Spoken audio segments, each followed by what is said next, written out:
Sa video na to ay pag-uusapan po natin ang engine support na plus 2.5. Unang-una po ay yung mga negative side ng ating engine support na 2.5 sa pagkabit at saka paggamit natin ng almost 4 months. At pangalawa, yung positive side naman, yung mga naging epekto o naging result ng ating motor sa ating engine support na 2.5.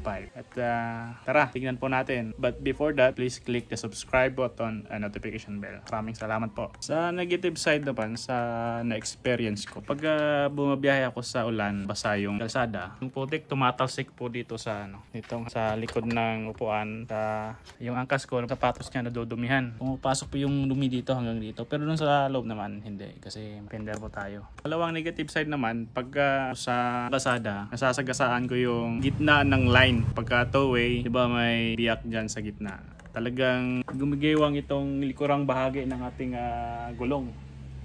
Ewan ko ba, baka sa sa rubber link. Comment down below kung bakit gumigewang. At pangatlong negative side naman, yung simula nung kinabit ko yung engine support natin, yung manubela ng ating motor biglang tumigas. Baka siguro sirain yung ball race ng ating Honda Click at lumalagotok yung manubela kapag nililiko ko ng bahagya. Baka yung ball race, hindi ko alam. Comment nyo na lang kung tama ba yung suspecha ko. At maybe next week magpapalit ako ng ball race. At pangatlong negative side naman, yung huling negative na side na experience ko sa ating Honda Click na may engine support na plus 2.5. Ka-lowered na tayo ng konti, tsaka madali lang na mauntog yung engine. At medyo may gas-gas ng konti kasi dumadaan ako sa may hump. Halimbawa sa eskwelahan, hindi kaya sa may matao na lugar kasi sa amin nilalagyan nila ng konting hump. At yun lang po yung negative side pag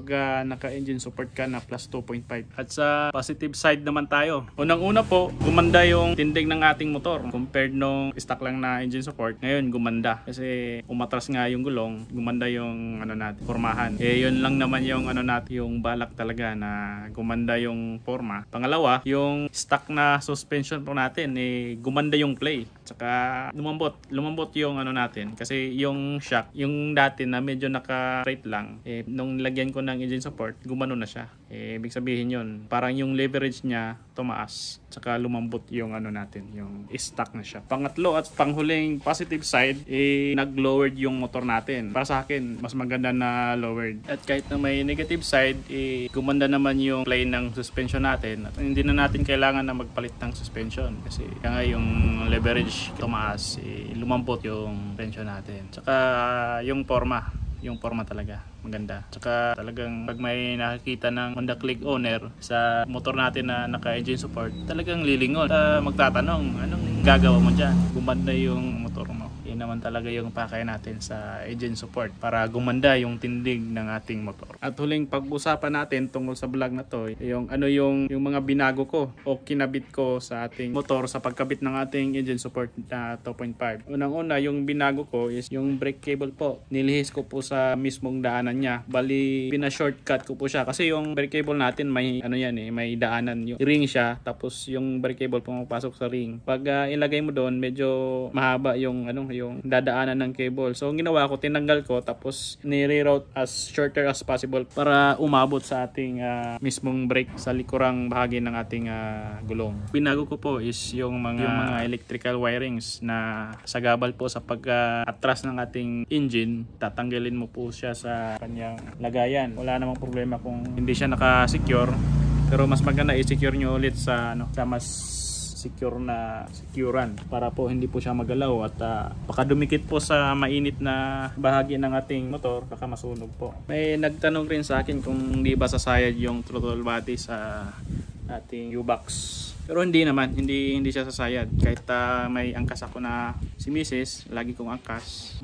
Dumadaan rin kami sa medyo lubak. Hindi naman siya sumasayad, ayos pa naman. At talagang yung engine support po na plus 2.5 is plug and play po. Hindi naman siya mismong talagang plug and play kasi babaguhin mo yung brake cable, pero at least hindi ka naman nagpalit ng ibang pesa. At yun lang po yung binago ko sa pagkabit ng ating engine support.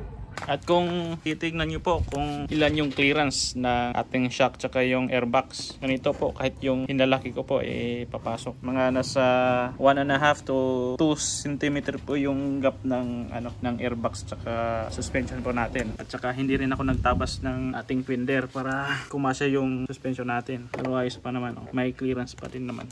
Tsaka ito po yung brake cable natin. Tinanggal ko po sa sa mismong daanan ng niya, ng cable. Tsaka nilihis ko po siya sa itong mismong ring yan. Ito. Kung nakikita nyo, nasa labas na po siya ng ring. Ito po.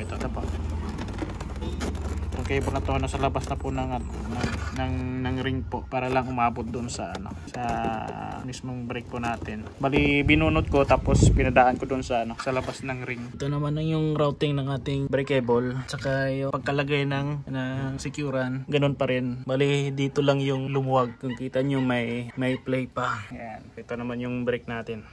Yan. Yun lamang po yung video natin, at saka sana may nakuha kayong idea o tips pagkabit ng ating engine support.